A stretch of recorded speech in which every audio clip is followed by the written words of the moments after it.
स्वागत है एक बार फिर से आपका खबरदार में। पाकिस्तानी आतंक की हवा पूरी दुनिया में हाहाकार मचा रही है और इसी आतंक को पाकिस्तान जम्मू कश्मीर में फैलाना चाहता है। आज तक ने अपने स्टिंग ऑपरेशन में हुर्रियत के नेताओं को बेनकाब करके ये सच पूरी दुनिया के सामने रख दिया था। आज तक के स्टिंग ऑपरेशन से अब हुर्रियत का खेल खत्म होने के कगार पर है। NIA लगातार छापेमारी कर रही है। हुर्रियत की नफरत वाली दुकान बंद करा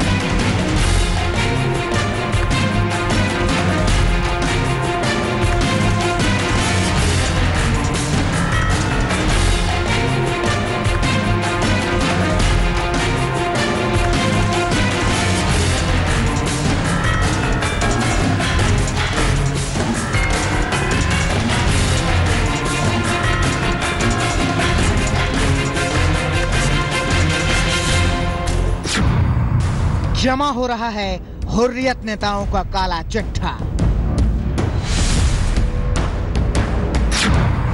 पाप की कमाई का हिसाब किताब शुरू हो गया।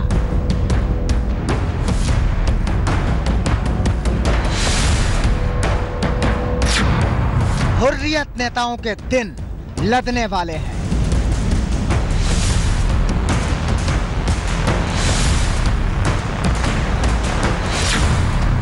ना रहेगा बाप का पैसा, ना फैलेगा आतंक। आज तक पर हुर्रियत के पाप का पर्दाफाश हुआ तो देश की सबसे बड़ी जांच एजेंसी ने ठान लिया कि किसी भी सूरत में घाटी में आतंक की आग को हवा देने वाले अलगाववादियों पर शिकंजा कसना ही होगा। इसीलिए 2 दिन से लगातार NIA छापेमारी कर रही है। देखिए, इस लाल बैग में पाकिस्तान से आए पाप के पैसे का काला चिट्ठा है। NIA की टीम ने जम्मू के गांधीनगर में जयराम दास अग्रवाल के इस घर पर छापेमारी की। कश्मीर घाटी और दिल्ली में लगातार NIA की टीम जिस तरह से सब जगह पर रेड मार रही है कि जिस तरह से सेपरेटिस्ट को पैसा दिया जा रहा है। यहाँ पर गांधीनगर इलाका है जम्मू का, आप देख रहे हैं 15C/C गांधीनगर जयराम अग्रवाल का घर है और यहाँ पर NIA की टीम ने सुबह जो है रेड मारा था। कल NIA की छापेमारी से हुर्रियत की सांसें अटकी हुई थी और आज सुबह का सूरज उगता उसके पहले ही हुर्रियत नेताओं की उन रिश्तेदारों के घर NIA पहुंच गई जिनके पास कश्मीर में आतंक फैलाने के लिए पाकिस्तान से आता है काला पैसा। कल से शुरू हुई छापेमारी में आज NIA की टीम फिर कश्मीर पहुंची। NIA ने हुर्रियत नेता सैयद अली शाह गिलानी के करीबी अयाज अकबर के घर पर रेड की। अयाज अकबर काफी क्लोज एड रहे हैं सैयद अली शाह गिलानी के जो हार्डलाइन फैक्शन है हुर्रियत का, और हमें ये बताया जा रहा है कि सुबह ही इनके यहाँ ऑफिशियल्स आए हैं। फ्रेश NIA रेड हुई है। आप देख सकते हैं सिक्योरिटी पर्सनल बाहर ही डिप्लॉयड है। श्रीनगर के बाहरी इलाके में बना अयाज का ये वही घर है जहां NIA नापाक फंडिंग के सबूत तलाश रही है। अयाज के घर कल भी रेड डाली गई थी। NIA मकान, दुकान और हर उस जगह पर छापेमारी कर रही है जहां नापाक फंडिंग का काला पैसा रखे जाने की आशंका है। सब्जी मंडी है ये यहाँ की, जहाँ पर जिसके अंदर ये रेड की जा रही है और इस रेड में कोशिश की जा रही है उस मनी ट्रेल को पकड़ने की कि कैसे पाकिस्तान से पैसा श्रीनगर पहुंचता है और जिसका इस्तेमाल घाटी को बर्बाद करने के लिए, पत्थरबाजी के लिए और लगातार हिंसा भड़काने के लिए किया जाता है। इसके साथ ही आज तक के कैमरे पर कबूलनामे के साथ कैद गाजी बाबा के ठिकाने पर भी NIA की टीम ने छापा मारा। आज तक के ऑपरेशन हुर्रियत का बड़ा असर आज दूसरे दिन भी घाटी में नेशनल इन्वेस्टिगेटिव एजेंसी लगातार रेड कर रही है। ये बाबा जावेद काजी तहरीक हुर्रियत के वो नेता जो आज तक के कैमरे पर कबूल करते पाए गए थे कि कैसे पाकिस्तान के से आए हुए पैसों से घाटी को बर्बाद किया जा रहा है, स्कूल जलाए जाते हैं और यहाँ पर अनरेस्ट पैदा किया जा रहा है। नेशनल इन्वेस्टिगेटिव एजेंसी के तमाम जो अधिकारी हैं वो इस समय बाबा जावेद काजी के घर में यहाँ पर रेड चल रही है और यहाँ से जो अहम सबूत हो सकते हैं उनको इकट्ठा करने की कोशिश की जा रही है। उधर जम्मू कश्मीर में पाकिस्तान के पैसे से कश्मीर को सुलगाने वालों के घरों पर लगातार छापेमारी हो रही है और इधर दिल्ली में भी NIA की निगाहें पैनी हैं। कल दिल्ली में ग्रेटर कैलाश पार्ट 2, रोहिणी और चांदनी चौक में उन संदिग्ध हवाला कारोबारियों पर रेड मारी गई जिनके रिश्ते कश्मीर में हुर्रियत नेताओं से होने का शक है। ग्रेटर कैलाश पार्ट 2 में मानव अरोड़ा नाम के ड्राई फ्रूट कारोबारी के घर पर करीब 10 घंटे तक छापेमारी के दौरान एनआईए की टीम ने 2 लाख रुपए भी जब्त किए। एनआईए की टीम ने चांदनी चौक की एक दुकान पर भी रेड की। बताया जाता है कि सर्वा एंड सन्स नाम के इस दुकान के मालिक की कुछ दिन पहले ही मौत हो गई है और अब उसका बेटा धर्मेश अग्रवाल कारोबार संभालता है। ये जो दुकान के मालिक थे वो कहाँ थे? उनका स्वर्गवास हो गया ना। और क्या बोल रहा हूँ मैं। कब हुआ है? इसको आज 11वां दिन हुआ है। इसके अलावा रोहिणी में भी एनआईए ने रेड की। यहाँ पर भी एक ड्राई फ्रूट कारोबारी के ठिकाने पर रेड की गई। एनआईए के इस रेड से इलाके के लोग भी सख्ते में हैं। एनआईए की रेड में दिल्ली से करीब 70 लाख रुपए जब्त किए गए, जबकि जम्मू कश्मीर, दिल्ली और सोनीपत से करीब 2.5 करोड़ रुपया कैश। आतंकी संगठन लश्कर और हिजबुल मुजाहिदीन से जुड़े कागजात, पेन ड्राइव और लैपटॉप भी जब्त किए गए हैं। एनआईए ने हुर्रियत कॉन्फ्रेंस, हिजबुल मुजाहिदीन, लश्कर-ए-तैयबा और दुख्तराने मिल्लत के खिलाफ एफआईआर दर्ज की है। यानी कि हुर्रियत के साथ ही उसके शुभ चिंतकों की भी जड़ें खोदने का महाअभियान शुरू हो चुका है।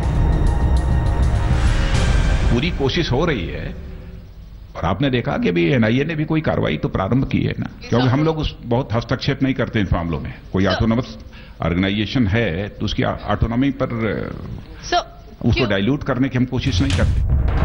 हरियाणा के सोनीपत के गांव में भी कोल्ड स्टोरेज का धंधा करने वाले के ठिकाने तक एनआईए की टीम पहुंची। एनआईए की छापेमारी फिलहाल जारी है। यानी हुर्रियत के चेहरे बेनकाब होने तय है। No compromise as far as safeguarding the country's security is concerned, and as far as the professional approach of the security agencies as well as the military and paramilitary forces is concerned. You must have realized over the last few days that whatever appropriate is being done both across the borders as well as within the borders. आज तक के खुलासे के बाद हुर्रियत के खिलाफ सबूत जुटाने की यह बहुत बड़ी मुहिम है।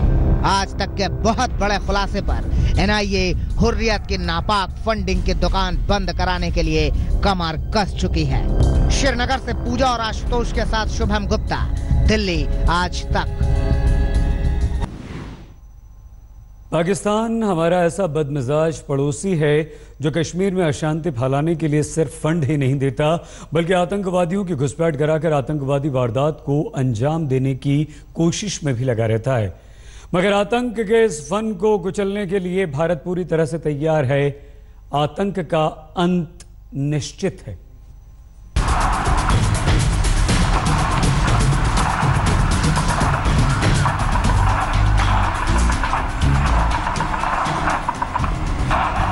बार बार लगातार पाकिस्तान की तरफ से कराई जा रही घुसपैठ पर हिंदुस्तानी सेना के सब्र का बांध टूट जाने के बाद की तस्वीरें थी हैं। सेना ने पाकिस्तान की 11 चौकियों को धुआं कर दिया था।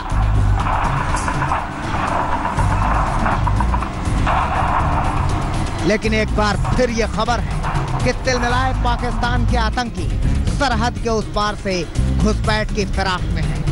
इस बार चूंकि भारत और पाकिस्तान के बीच में काफी तनाव चल रहा है, उस बीच सेना के पास ये खबरें हैं कि लगातार लॉन्चिंग पैड्स पर अलग अलग संगठनों के मिलिटेंट जमा हो रहे हैं और वो घुसपैठ की फिराक में है। और इन्हें आतंकियों को सीमा में प्रवेश करने से रोकने के लिए सेना मुस्तैद है। पाकिस्तान से जुड़ती हर सीमा पर सेना ऐसे ही निगहबानी कर रही है। आतंकियों ने सीमा में घुसने की कोशिश की तो बेमौत मरना निश्चित है। नियंत्रण रेखा से सटे इलाकों में एक महा कॉम्बिंग ऑपरेशन चला रही है। आप देख सकते हैं यहाँ पर इस तरह की सेना की टुकड़ियां इन जंगली इलाकों में जाकर जगहों को खंगाल रही है जहां पर शक जताया जा रहा है कि घुसपैठ हुई होगी। तो जाहिर है कि कहीं ना कहीं सेना यही मानती है कि अगर कोई घुसपैठ नियंत्रण रेखा पर हुई भी है तो उन घुसपैठियों को खत्म करने के लिए इस तरह के अभियान नियंत्रण रेखा में आजकल रोज का हिस्सा है। दरअसल पाकिस्तान ऐसा बदमिजाज पड़ोसी है जिसकी रग रग में नफरत और आतंक बहता है। वो हिंदुस्तान के खिलाफ आतंकी घुसपैठ कराने की कोशिश में सारे कायदे कानूनों को ताक पर रख चुका है। तभी तो पाकिस्तान समर्थित आतंकी बार बार सेना को निशाना बना रहे हैं। तारीख 3 जून 2017, जगह अनंतनाग। जम्मू कश्मीर में अनंतनाग जिले के काजी गुंड इलाके में घात लगाकर आतंकियों ने लोअर मुंडा पोस्ट पर सेना के काफिले पर हमला कर दिया। जम्मू श्रीनगर राष्ट्रीय राजमार्ग काजीगुंड लावर मुंडा के पास आतंकवादी ने आज एक बार फिर आर्मी कार्रवाई पे हमला किया है। अभी आप देख रहे हो कि यहाँ पे पहला तस्वीर आज तक न्यूज चैनल पर देख रहे हो। इस कायराना करतूत के चलते सेना के 5 जवान घायल हुए और 2 जवान शहीद हो गए। जवानों को अंतिम विदाई दी गई।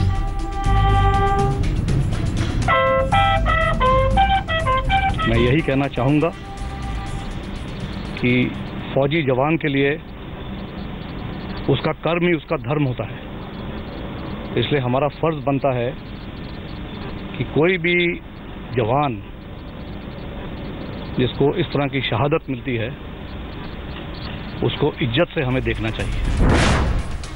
तारीख 28 मई 2017, जगह पुंछ के सलोत्री गांव में घुसपैठ की कोशिश कर रहे आतंकवादियों को सेना के मुस्तैद जवानों का सामना करना पड़ा। सेना ने एक आतंकी को यहां मार गिराया और आतंकियों को खदेड़ दिया। तारीख 27 मई 2017, जगह रामपुर सेक्टर में आतंकी घुसपैठ की कोशिश कर रहे थे, लेकिन वो निगहबानी कर रहे मुस्तैद जवानों की नजरों से बच नहीं सके। नतीजा ये हुआ कि भारतीय सेना के जांबाज जवानों ने आतंकियों के सीने में सुराख कर दिया। 6 आतंकी बेमौत मारे गए। तारीख 26 मई 2017, जगह LOC बॉर्डर। भारतीय सेना ने यहां पाकिस्तान की बॉर्डर एक्शन टीम के 2 आतंकियों को मौत की नींद सुला दिया। ये भारतीय सेना के जवानों से बर्बरता करने की साजिश रचकर आ रहे थे। तारीख 20 मई 2017, जगह नौगाम सेक्टर। हंदवाड़ा के नौगाम में जंगलों में छिपे आतंकियों ने सेना के काफिले पर हमला कर दिया। आतंकियों के साथ हुए इस एनकाउंटर में सेना के 2 जवान शहीद हो गए, जबकि सेना की कार्रवाई में 2 आतंकी भी मारे गए। तारीख 15 मई 2017, जगह गुरदासपुर। पंजाब में गुरदासपुर के अंतर्राष्ट्रीय सीमा के नजदीक पाकिस्तान की तरफ से घुसपैठ की कोशिश हो रही थी। सेना के जवानों की मुस्तैदी की बदौलत यहां भी एक घुसपैठिया मार गिराया गया। तारीख 11 मई 2017, जगह बारामूला। यहां आतंकी घुसपैठ की कोशिश कर रहे थे। आतंकी उरी जैसा हमला दोबारा करने का नापाक मंसूबा पाले हुए थे, लेकिन उनकी ख्वाहिश भारतीय सेना की गोलियों की गूंज में दब गई। दुम दबाकर आतंकियों को वापस भागना पड़ा। भारतीय सेना हर हाल में आतंक को खत्म करने का प्रण ले चुकी है। जम्मू कश्मीर, जैसा मैंने पहले कहा है कि स्थिति में काफी तेजी के साथ सुधार हुआ है, और मैं कह सकता हूं कि 2011 से लेकर 13 तक 239 मिलिटेंट्स न्यूट्रलाइज किए गए थे। वहीं पर वर्ष 2014 to 17 के दौरान यह संख्या बढ़कर 368 हो गई है। जाहिर सी बात है कि पाकिस्तान को उसी की भाषा में जवाब देना बहुत जरूरी हो गया है। श्रीनगर से अशरफ वानी के साथ आज तक ब्यूरो।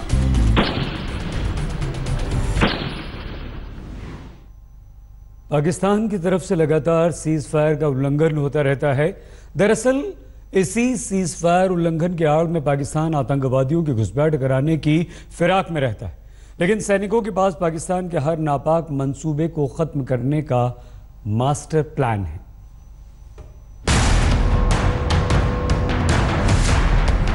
पाकिस्तान वो मुल्क जहां आतंकियों की पौध उगाई जाती है और फिर उस पौध को ट्रेनिंग देकर भारत में भेजने की कोशिश होती है, ताकि आतंक का खूनी खेल आतंकी हिंदुस्तान में खेले।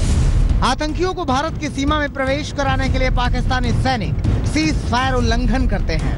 वो बार बार सीमा पार से गोलीबारी करते हैं और हिंदुस्तानी सरहद पर रह रहे बेकसूर गांव वालों को निशाना बनाते हैं। तारीख 1 जून 2017, जगह राजौरी। पाकिस्तान की तरफ से जमकर गोलीबारी हुई। पाकिस्तानी सेना ने मोर्टार दागे, जिनका भारतीय सेना ने जोरदार जवाब दिया। तारीख 28 मई 2017, जगह केरन सेक्टर। पाकिस्तान ने अपनी नापाक फितरत के मुताबिक देर रात गोलीबारी शुरू कर दी। पाकिस्तान की इस हरकत से एक भारतीय नागरिक की मौत हुई, जबकि एक गंभीर रूप से घायल हुआ। तारीख 17 मई 2017, जगह बालाकोट LOC। बालाकोट सेक्टर में पाकिस्तान की तरफ से खूब गोलीबारी हुई, लेकिन हिंदुस्तानी सैनिकों ने हर गोली का उसी अंदाज में जवाब दिया। तारीख 16 मई 2017, जगह राजौरी। पाकिस्तानी आर्मी की तरफ से 120 mm के मोर्टार दागे गए। पाकिस्तान ने नौशेरा डिस्ट्रिक्ट में ग्रामीणों को निशाना बनाया था। इस गोलीबारी में कई ग्रामीण घायल हुए। सरहद पर बसे गांवों की दीवारें दरक गईं। आज तक ब्यूरो। एक तरफ सीमा पर तनाव है, कश्मीर में आतंक से सेना के दो हाथ हो रहे हैं। ऐसे माहौल में भी भारत और पाकिस्तान के बीच मैच का लुत्फ सैनिकों ने उठाया। सैनिकों से हमारे संवाददाता अशरफ वानी ने बातचीत की। यहाँ पर जो सीआरपीएफ के जवान हैं उनसे बात करते हैं कि वो क्या चाहते हैं। आप बताइए, आपको क्या लगता है कौन भारत पाकिस्तान मैच में कौन जीतना चाहिए और कौन किस पर आपको उम्मीद है कि वो जितवाएगा भारत को? इंडिया जीतेगी और विराट कोहली है, जरूर जिताएंगे। आप बताइए, आपको क्या लगता है? इंडिया जीतेगा, इंडिया जीतेगा, भारत जीतना चाहिए। तो कौन सा खिलाड़ी है जो आपको लगता है कि भारत की जीत में सबसे बड़ा सूत्रधार बनेगा? कोहली बन सकता, विराट कोहली। अच्छा, उसी पर उम्मीदें हैं? उसी। संदेश क्या देना चाहते हैं अपनी क्रिकेट टीम को? संदेश ये देना चाहते हैं कि हमारी क्रिकेट टीम हमेशा जीती रहे। आप बताइए, आप क्या संदेश देना चाहते हैं टीम इंडिया को? करो या मरो, लेकिन जीतना है। इंडिया की टीम को जीतना है। हमारा ये संदेश है, भारत माता की, भारत माता की, भारत माता की। आपको क्या लगता है कौन सी टीम जीतेगी और कौन खिलाड़ी जीत का सूत्रधार बनेगा? मैच तो भारत जीतेगा और जीत का सूत्रधार होते हैं रोहित शर्मा, युवराज सिंह, हार्दिक पांड्या। तो एक खासकर हो सकता है, तो मैच तो पक्का जीतेगा इंडिया।